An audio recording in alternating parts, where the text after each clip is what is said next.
Hello, my name's Josh Cohn. I'm the co-president of the Carroll County Tech Council. It's September 13th, 2012, and we have an auto technology event here at the Nonprofit Center in Carroll County. John Davis is our guest speaker, and we're going over the technologies related to electric cars, hybrids, and high-performance vehicles. What you're looking at here is a Shelby American GT 350, which Dana right here, it's his personal car, and he was nice enough to bring it for us to look at this morning. In a lot of ways, this is the traditional American high-performance car, and you might not think it's got a lot of forward-thinking technology in it, but it actually does. This is a 624 horsepower supercharged vehicle. I can tell you right now that while you're still seeing a few cars with this kind of, let's face it, outrageous horsepower coming out of Detroit and some of the other manufacturers, the new fuel economy standards are going to make that very, very tough for that to be true 5 years from now. So it means specialty car manufacturers like Shelby American or Callaway or some of the others that do what we sometimes call tuner cars, and if somebody was here from Shelby American, they'd be throwing something at me. They consider themselves specialty car builders. They're going to be the ones that are going to keep providing enthusiasts probably with ultra high performance vehicles. But even this car gets twice the fuel economy that something that was comparable to this. Like, where's our original, we have a 66, there, see the 66 GT350 over there? This car probably gets twice the fuel economy that car does. It's very typical for us at Motor Week to get an ultra high performance 500 to 600 horsepower car that will do 22, 3, 4, 5 on the highway, 20 around town. Yeah, it might take premium fuel, but those numbers are really numbers that are almost off the chart when you start going back a generation and looking at similar cars. Why is this car so advanced?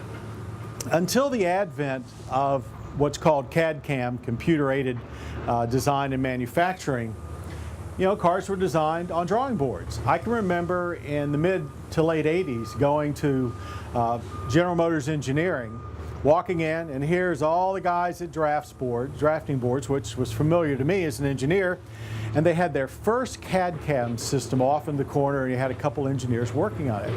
Well, CAD/CAM has enabled manufacturers, when they needed to make a car stronger, they need to meet new safety regulations, to not just throw metal at it to make it weigh more so it would be tougher, but to actually take weight out and make the cars crumble in an accident so that the occupants are protected. These days, if you take a car like this and you ram it into a bridge abutment at 40 miles an hour, God forbid, chances are that the passenger compartment will be pretty much unfazed. As a matter of fact, we've now made the area surrounding occupants so safe in these cars that where they're getting damaged, where people are getting hurt, is their legs. So Johns Hopkins, among others, are leading the fight and actually now looking at how to make the bottom of the cars more crash-worthy. That's how far we've come.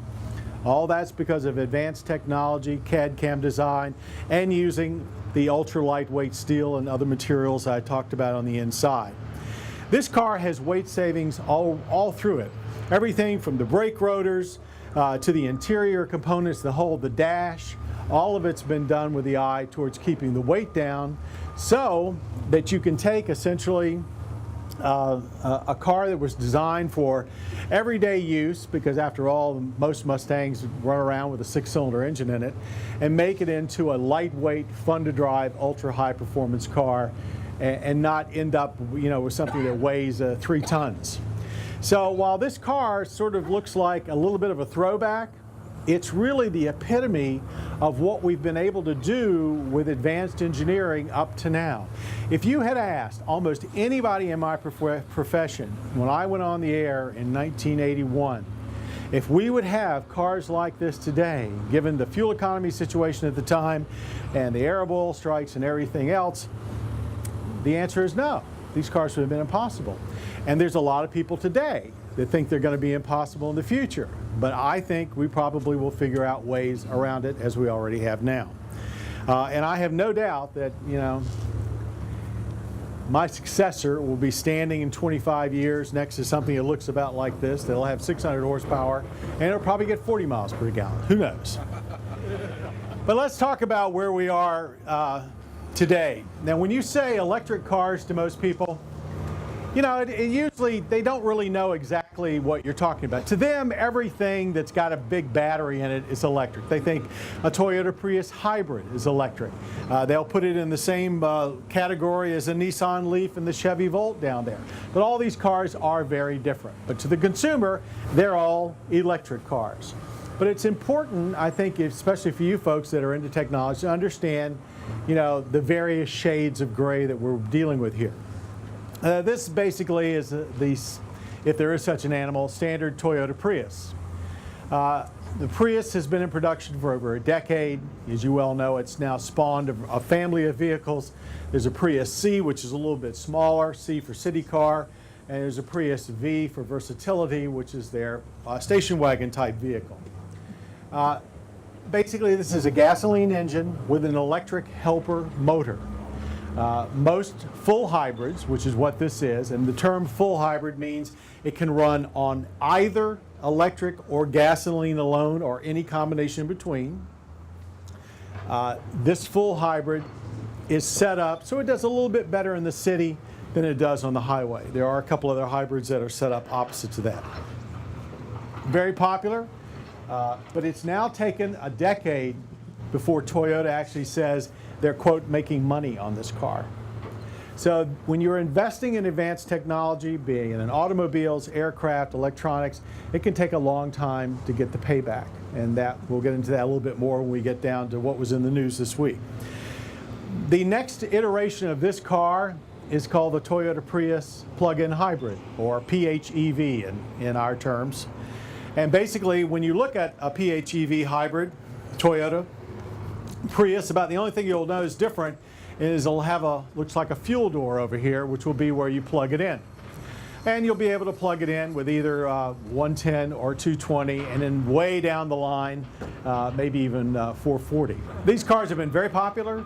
I always get questions about, what happens when the battery goes? Well, the battery's insured has a warranty for 8 years, as does all of the hybrid materials on the car, all the hybrid powertrain aspects.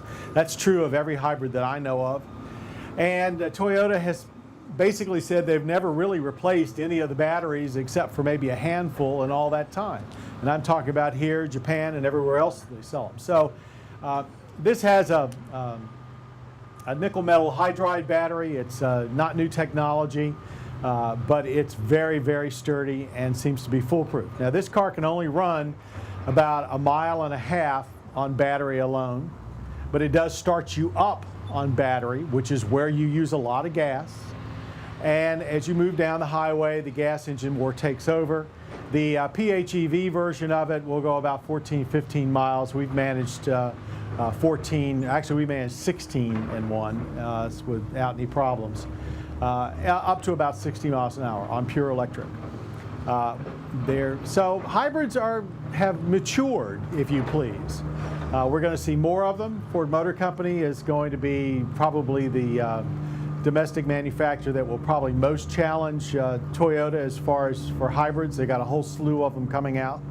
And I think that technology is going to be around for a long time, and it's going to be a very big key for trying to reach a lot of these goals. So electric cars in one form or another, this is going to become very common. If you go over to GM, they have full hybrid pickup trucks and big SUVs. They also have the new Malibu has what they call the ecosystem or e-assist system, and it's also in the in Buick is using it, and that is what's called a mild hybrid system. It basically is a typical 4-cylinder engine, but it's got a very large alternator electric motor on the front, and it has the automatic stop-start on it that I talked to you about.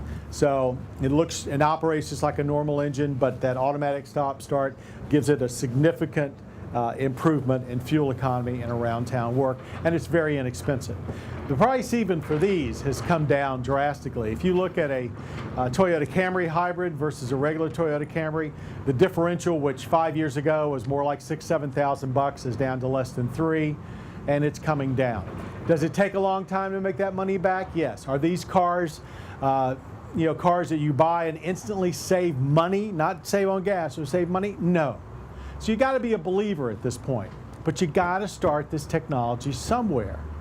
And I'm glad to be alive to see it starting today. But you have to give Toyota credit. They took a big risked billions of dollars, and they've done a good job of showing the way where cars are going to probably have to go. Now, having said that, let's walk over to our Leaf and Volt.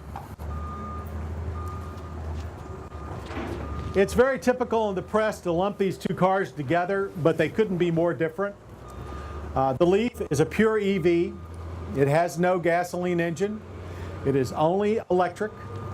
We have one at work. We've been driving it about 6 months. Under perfect conditions, you might have about 120-mile range, but in normal conditions, when you get in it, it will tell you you've got about 80 miles. And so, the big problem for a lot of people with pure electric cars, and that's pretty typical right now, a lot of people look at electric cars and say, 80 miles of range is about when I think about filling up my gas tank. And so I'm a little bothered by that. But once you realize that this is not a long distance car, it's made primarily to use for commuting and around town, that's fine.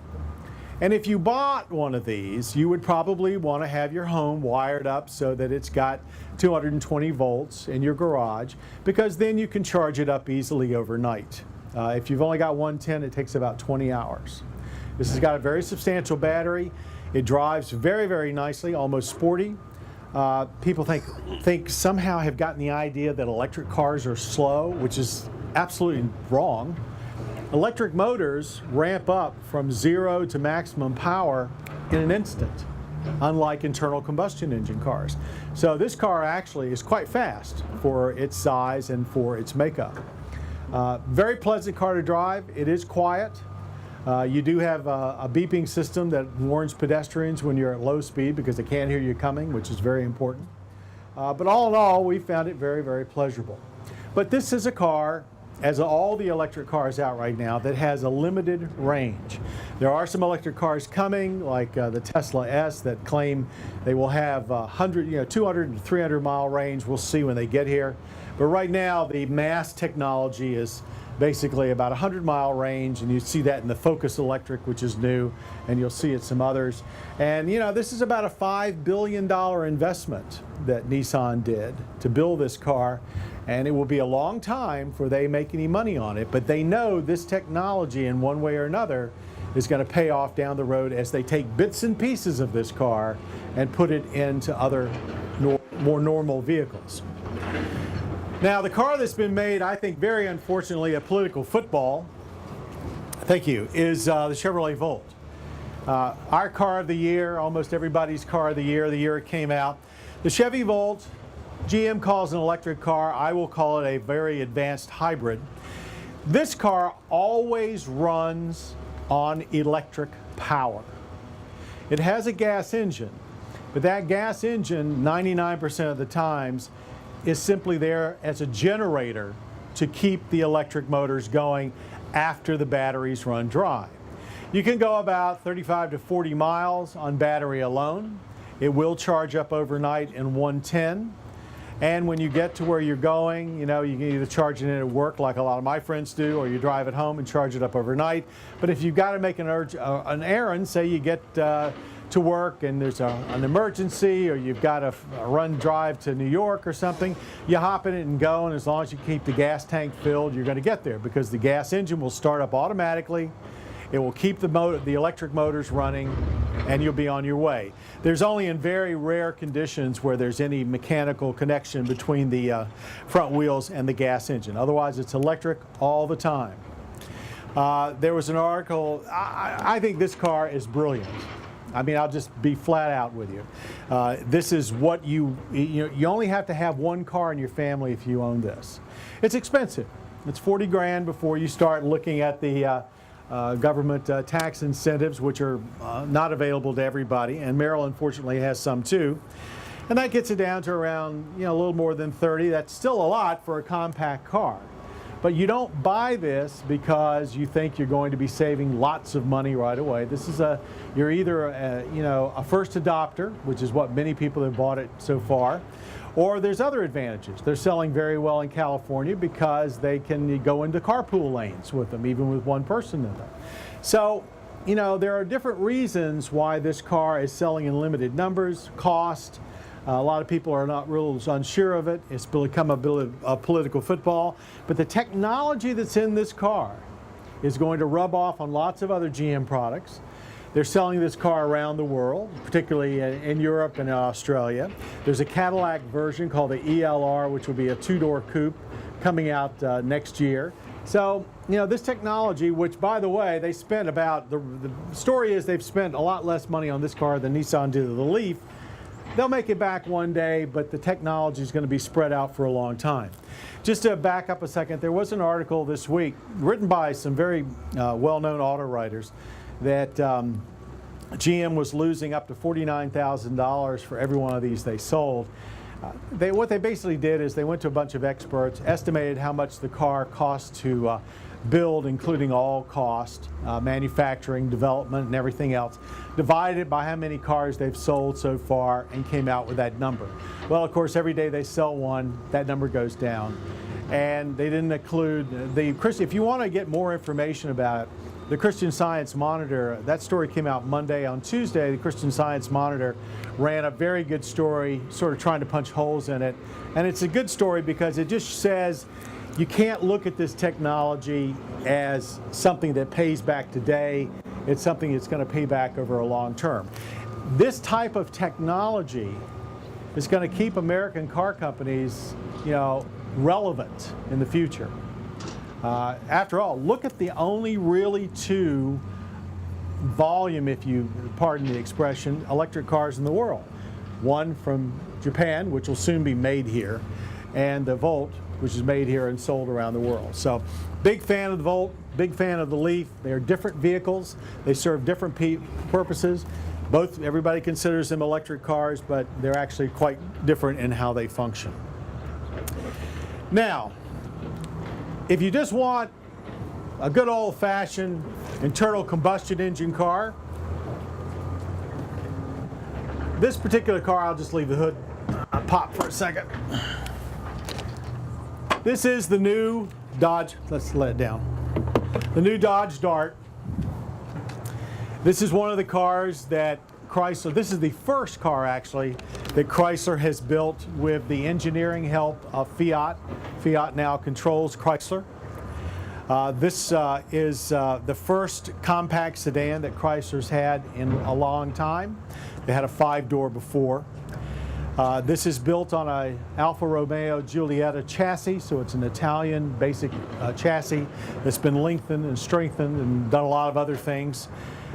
It is a very interesting car in that it's probably one of the first compact cars sold in this country that feels that's built here that feels like it was engineered in Europe. I think the Ford Focus and the Chevy Cruze are probably two others, but we're heading that direction, getting more of that European feel in our cars. But what's notable about this is I talked inside about smaller engines with turbos. Well, this is an exact case in point, where this car would have normally had a 2-liter, and does actually indeed come with a 2-liter 4-cylinder naturally aspirated engine. This particular engine in this car is a 1.4-liter turbocharged engine. That's very, very small for this size of a car. I mean, you're basically talking about 3,000 pounds here. This engine actually, if you've seen the little Fiat 500s running around, the Fiat 500 Abarth has this same engine. Now, it doesn't provide an enormous amount of thrill to drive at low speeds, but it's adequate. And this is a family car. It's designed to be the kind of car that just about anybody would buy to run to Walmart or whatever without any great drama. But it is the enlightened approach towards powertrains, and because of that, this car gets well into the 30s in fuel economy and does better than a car of similar size using a larger engine. The other aspect that Fiat is bringing to the table for Chrysler, we haven't seen it in this car yet, but if you keep up with the press at all, you'll notice that Chrysler is doing a lot of work with transmissions, automatic transmissions that have 8 gears, where typical automatic transmissions have 5 and 6. They're convinced that more gears will help them get better fuel economy. And the idea with more gears is when you first start off, you're in the lowest gear, and that's your worst fuel economy. You want to get up in ratio as fast as you can. And if you have to do too big of a step, the car can be rather jerky, and you have to stay in that lower gear longer. So they want more lower-ish gears so you can basically move up very quickly and make the transition smoother. If you've ever driven a CVT transmission, a continuously variable transmission, which by the way is what's in the Prius, they don't have gears. They basically are very smooth, but they're not very satisfying to a lot of people, so that the Fiat, among others, are trying to look at how to give great fuel economy of a CVT transmission and the smoothness without going that route by sticking with something they know well, which is a geared automatic. This particular car actually comes with, this is a manual, but it actually comes with another type of automatic transmission, which we call the DCT, which is essentially a manual gearbox with an automatic clutch. So that the inside of it looks just like a manual, but the clutch is automatic. And this is basically Formula One racing technology. Racing cars don't have clutch pedals anymore, not the big ones. It's all push buttons on the steering wheel, and it's all an electronic clutch, because you can do it quicker than you can push your foot in. So this car, even though it is a standard, basically American sedan, it's designed with a lot of the latest technology out there in the powertrain, and there's more to come. Fiat has a 9-speed automatic that they want to put in this car in the future. And so we're going to see a lot more of that from other auto manufacturers as well. You can't really see too much on the inside, but when we get done, we can turn the key on. The first thing you'd notice on this car is it does have optional navigation, which has come way down in price. And everybody knows you can go to Walmart and buy a nav system for $100. So the automakers have to find ways to enhance the systems that they're putting in the cars. This one's got a giant 8-inch screen. It does everything you would expect of a nav system, but it also has all your other controls for the interior. It has a lot of controls for the climate, for this radio. Everything's there as a touch screen. That's becoming extremely commonplace. Even standard on a lot of new cars, like the new Honda Accord, is a little touch screen interface. So touch screens are becoming extremely common in cars, and almost every new car that I know of that's going to be out in the next couple of years is going to have some kind of a touch screen interface, just like your smartphone or your iPad, either standard or on the volume car. You won't have to basically go to a top model for it. Those systems will also increasingly have access to apps that are on your cell phone. Not all of them, because we do have a factor here called distracted driving, which is a very serious situation. And I'll get into that in a second. But you'll be able to pull up things like Pandora for music. There's a system that's going in a really tiny mini car that Chevrolet is just starting to sell, called the Spark. And I'm talking, as small as the Fiat 500, very small car. But you will be able to download an app, and I've forgotten the name of it, but it's navigation. You pay $50, and on the screen that's in the car, it will pick up the navigation from your smartphone, so you'll have full on-screen voice-prompted navigation for $50, period. That's it for the lifetime. And that's here. It's not coming, it's here. That's a major breakthrough to me. So there's a giant revolution going on the electronics inside the car, most of it driven by smartphone technology. One model of this car also has a changeable instrument cluster. That's not new too, but we haven't seen it in this price of car before, where at a button push a button and your gauges completely change. You've got a sporty setup, and you've got the more mundane setup, you've got analog, you've got digital.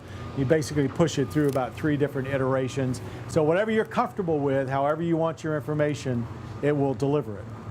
And we'll see more of that as we get down the road. Probably where we're headed is a car where the entire face of the dash, we've seen them in concepts, will be some kind of a touch screen. And parts of it will be instrument cluster, parts will be the radio, and you'll push your buttons around it, or more likely you'll do it with voice technology to cut down on the driver distraction. Voice technology, the best out there right now, a lot of people say, is the system that Apple's been using.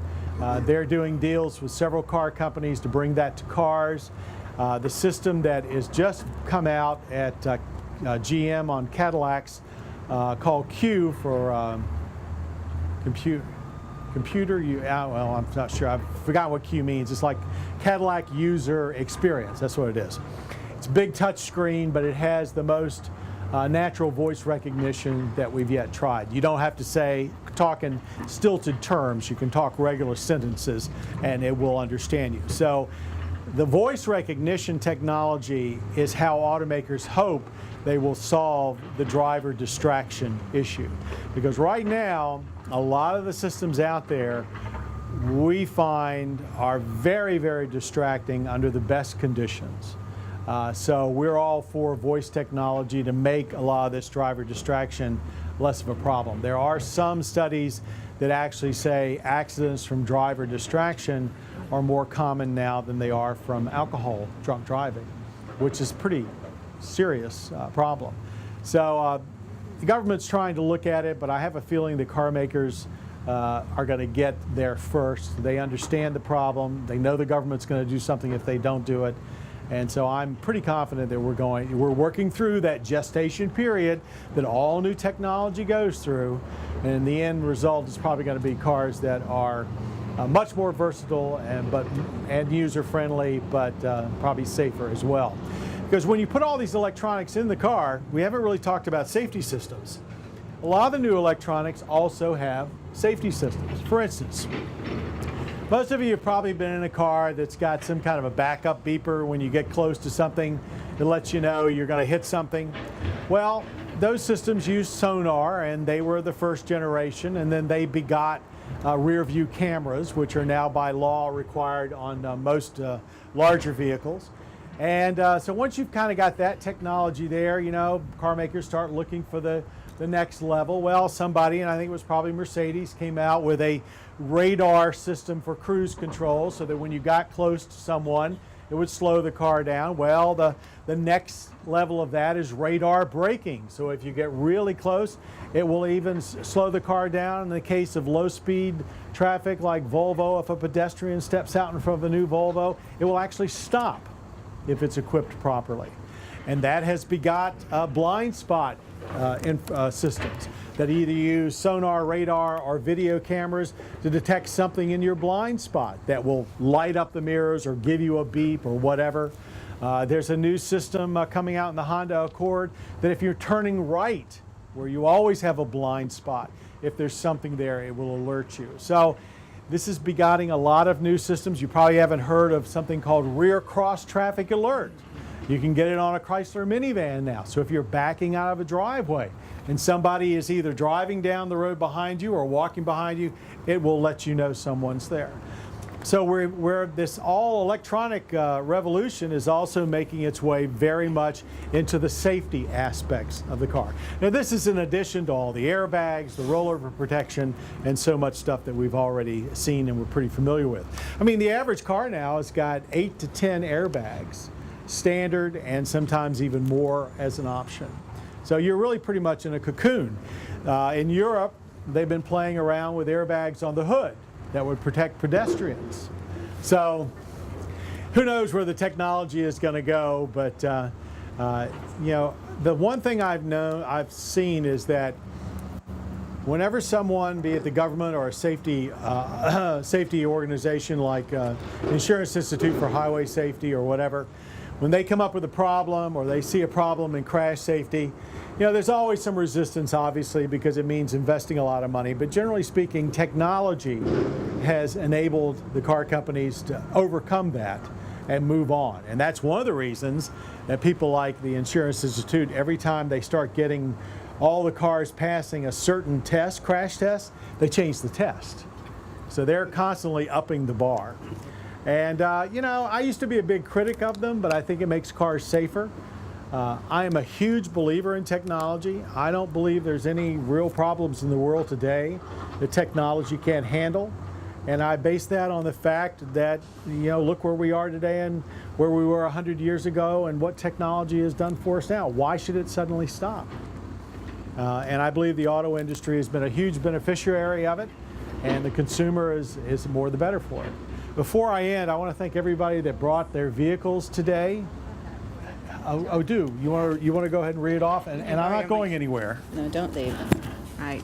Thank you. I want to thank everybody for coming today. The Carroll Technology Council is sponsored by Carroll Economic Development, and we wanted to also thank our generous community partners who brought these vehicles this morning. It was Dwayne Burke and Wes Watson from the Len Stoller Group. They brought us the Chevy Volt and the Nissan Leaf.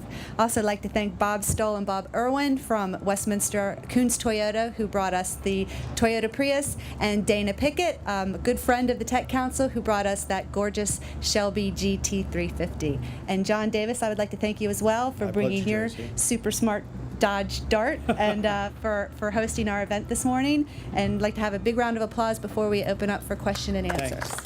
Thank you, Tracy. Very much. Okay. Questions? When are they going to make an easy headlight bulb change? When are they going to make an easy headlight bulb change? Probably never again. Headlights, LEDs, you know, and about, they're already standard on most up-level cars. I mean, you've seen the little eyebrow lights that Audi has put on a lot of cars, and Mercedes and Porsches. New Cadillacs have them. There are a couple of cars out there that actually now have LED headlights. Almost all the new cars are coming out with LED taillights, either as standard or as an option. LEDs basically will last many times longer than normal bulbs. Yes, they will be very expensive when they do burn out, but that probably will not be the first or second owner's problem. So headlight bulbs, and for that matter taillight bulbs, are a maintenance item that is going to go away for the most part. You've heard a lot about HID headlights. They're increasingly standard as well. They have come down in price. When the first ones came out, if you had one that went bad, the whole housing had to be replaced, and it was thousands of dollars. That's come down to a manageable price. But you know, the new headlights are going to be more expensive to replace than the old bulbs, where you could, you know, go in and get one for $5 or $6 or $10, whatever. The end result is, though, bulbs that use less energy, more efficient, have a better light, have a better light pattern, less blinding to oncoming drivers, which is a big complaint of the HID lights. Even though it's a matter of color, they're not any brighter than the rest. So I don't think we're going to see easily changed headlights bulbs anymore. I think that's gone. Yes. Hey, John. Thanks again for coming today. You're welcome, you're a Dan. wealth of knowledge. You know, you've done an excellent job explaining the technology of these cars. One of the things I want is, I'm a musclehead guy. Right. I like the big block, high horsepower, high torque. Based on your research and your peer group and networking, do you see the 8 cylinders going away? No, not completely, but mostly yes. I mean, I won't say they're going away. For instance, Chevrolet or GM will have a new V8 next year, but it'll be probably 4 liters. So it's going to be substantially smaller than what they do now.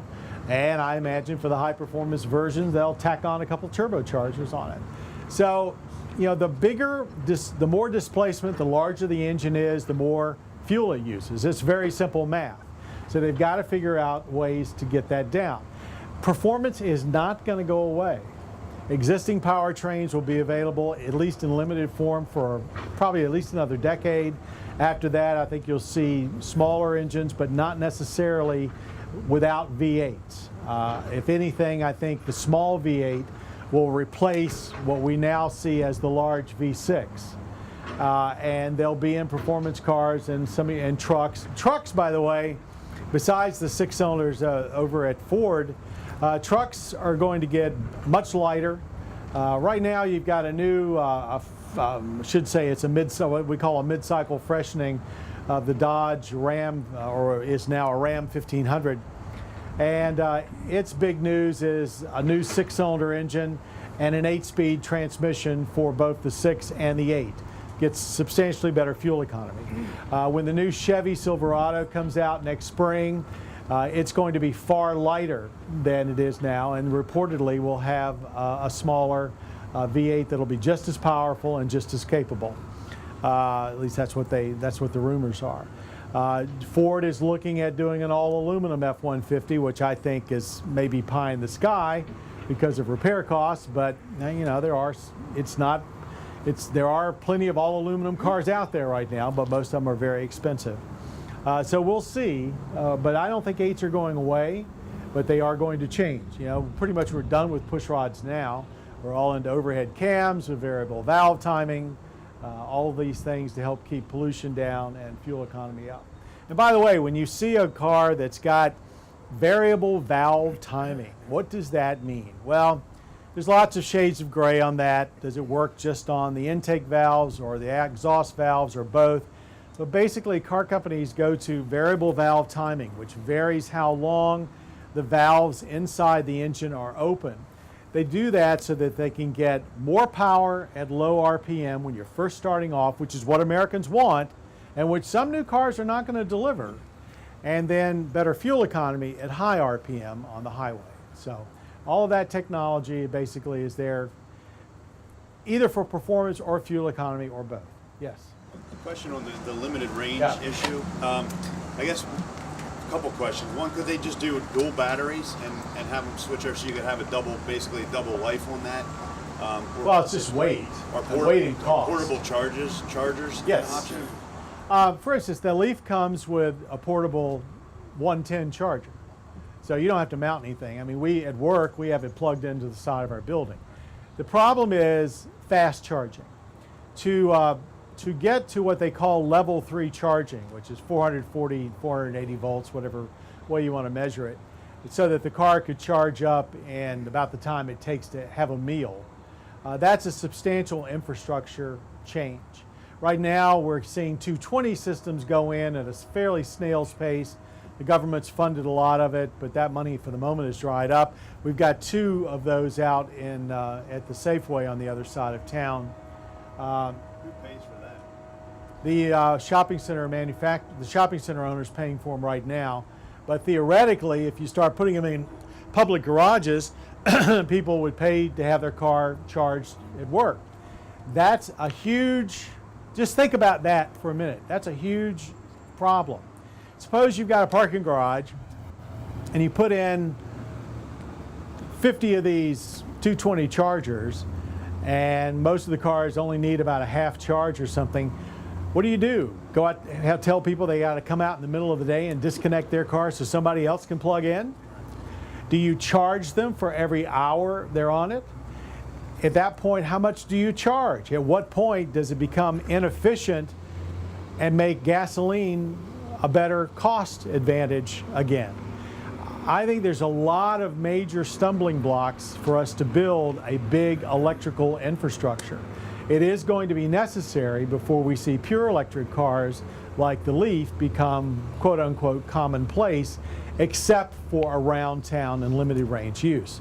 But fortunately, if you do commute in something like a Leaf, you probably live within 25 miles of work, and you can go to work and go home and you're fine. It costs you about $1,000 to wire up the 220 charger at home, which will charge it up in under 8 hours. So is that a business opportunity then? Or Yes. ways to build Yes. charging stations? Absolutely. GE and a lot of other companies have invested a huge amount of money in it, but the actual installation costs, digging up the streets, putting in the wire, that's expensive. And I'm sure in California, where you will find these very common, like if you go to the city of Santa Monica, there's Priuses and Leafs and Volts running around everywhere, so I'm told.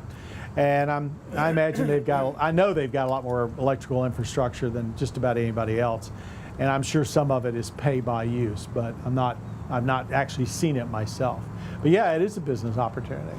It's just I'm not sure what the payback is. No comment on diesel technology. Oh, I'm glad you brought it up. I'm a huge fan of diesels. They've got some drawbacks. Primarily, the biggest drawback is price. I personally think that diesels have a limit. Speaking of diesels, right now, what's going on in the world situation is that there's a huge growing demand for refined petroleum distillate. In other words, diesel fuel. New environmental rules, so I'm told, have pretty much dictated that ships at sea, if you're going to any country that signed any of the environmental protocols, those ships now have to use cleaner diesel fuel instead of just what they used to use as bunker oil. Well, since you've got a very limited capacity to produce diesel, because you only get so much diesel out of a barrel of oil and nobody wants to build new refineries, you've got diesel prices projected to go way up much faster than gasoline. As a matter of fact, the reason we're seeing refineries close in this country is demand for gasoline is going down. And with the new fuel economy standards, it's probably going to go down even further. There's also the issue of meeting the fuel economy standards with proper emissions. All the new diesels, with the exception that once you get above the 4-cylinder level, right now are requiring either very expensive catalytic converters, which are sort of like a halfway point, or what's called urea or ammonia injection. That requires a separate tank. You go to your dealer or to Advanced Auto and you get a bottle of it and put it in about every 4,000, 5,000, 6,000 miles. Maybe there will one day be fillers that will fill it when you fill with diesel. But that's an inconvenience. A lot of people don't like the idea of that, and the system basically requires that to meet the rules, and the car doesn't run right if you don't have it in there, and indeed it will eventually stop. So diesel has its own hurdles, but it still hasn't gotten me off of it. I think for trucks and SUVs, it's very important. We are going to see diesels available for half-ton trucks and larger SUVs. But a number of us journalists had a chance to sit down with Sergio Marchionne, who's the head of Chrysler and obviously Fiat, at a lunch 2 weeks ago. And afterwards, I asked him about diesels because Fiat's a huge manufacturer of diesels of all types. And he said, based on the way they see the laws, there's a window of maybe 5 or 6 years where diesels will be viable, and then they won't be good enough anymore. So diesels probably are never going to be this huge groundswell here as they are in Europe. The only reason they're popular in Europe is they took the road taxes off of diesel and put it on gas. So it's cheaper to buy diesel in Europe, even today, than it is gasoline. And that's why 65, 70% of all retail sales, not company cars, but retail sales in most European countries are diesels. Where's the potential of CNG going? Good question. I am a huge CNG fan as well. I was a fan even when it was out of favor because they couldn't get it out of the ground. What's CNG? I'm sorry, compressed natural gas. Either a CNG or LNG, which was liquefied natural gas. Now that we look like that we've got plenty of natural gas that we can actually get out of the ground, and unless, fracking is another issue, they'll probably figure that out. CNG holds a lot of promise. Right now, more and more fleets of all types, airport buses, city buses, even police cars are changing over to CNG, but they've got these dedicated fueling systems.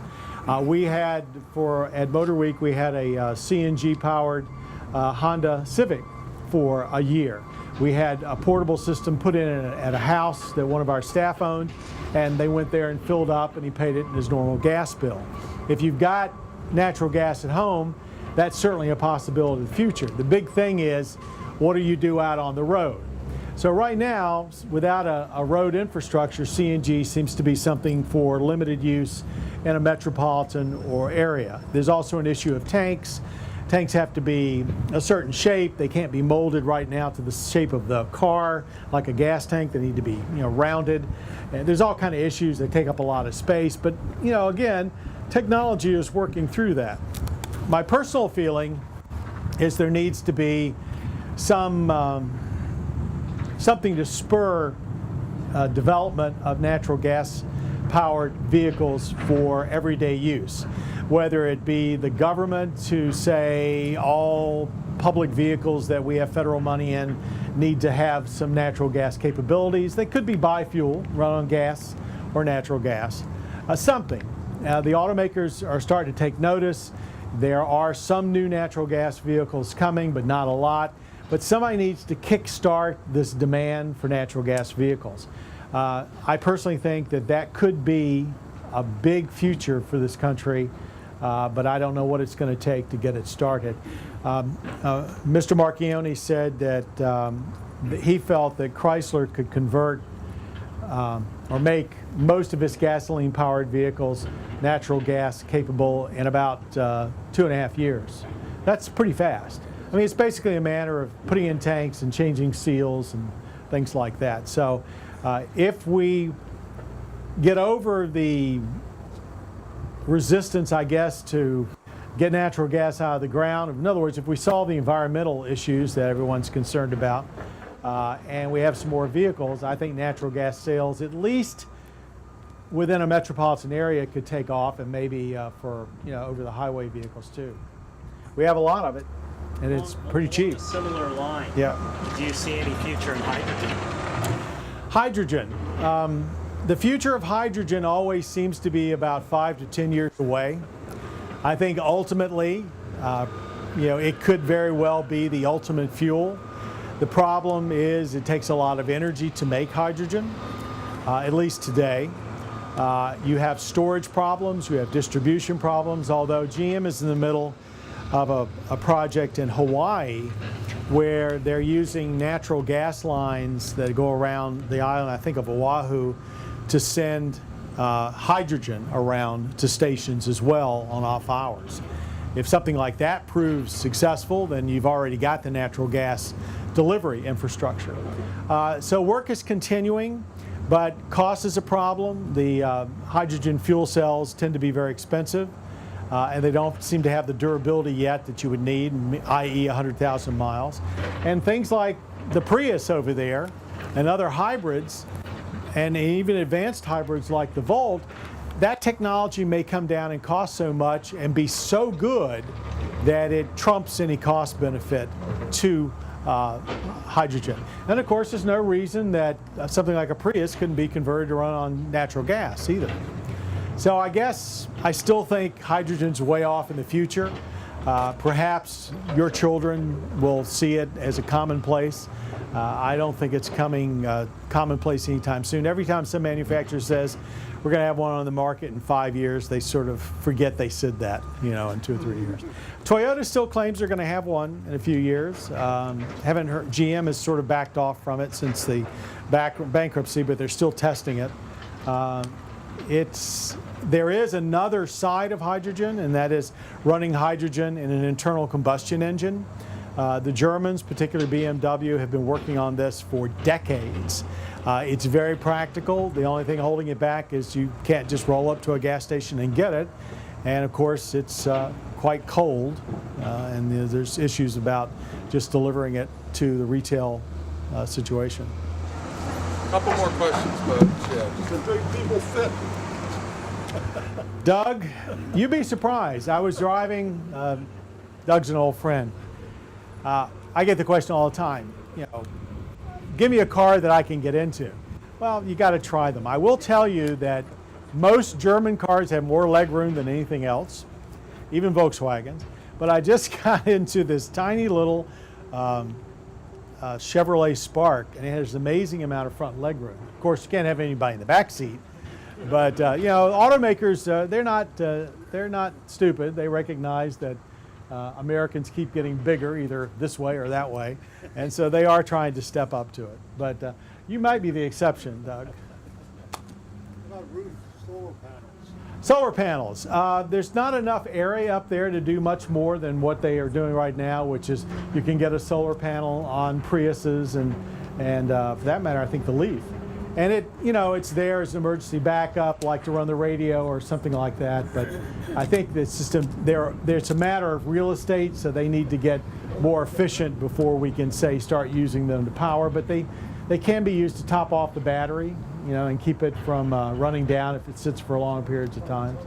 But it seems to be something that maybe at today's level is still cost prohibitive. One of the problems with cars is they move.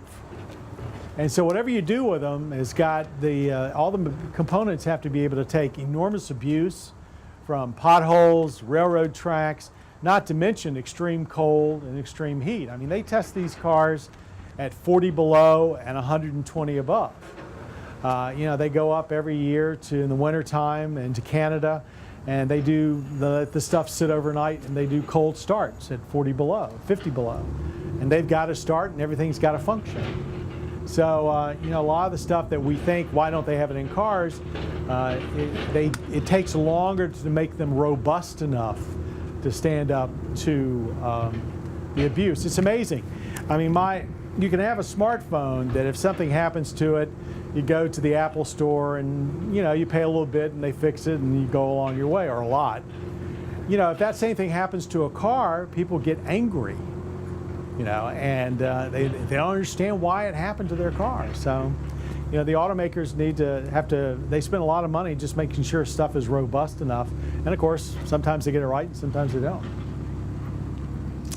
Thank you very much. It's my pleasure. Did everybody learn something today from Mr. Davis? Yeah. Have a good time. Put your hands together again for Mr. John Davis. Thank you. We have a pleasant parting gift for you. Thank you very much. From Carroll County Economic Development and the Tech Council. Nice little cooler here. There's also some goodies inside. We know you're very busy. We want to thank you so much for coming out today. My pleasure, Dave. Thank you very much. We really, really appreciate it. Thank you so much.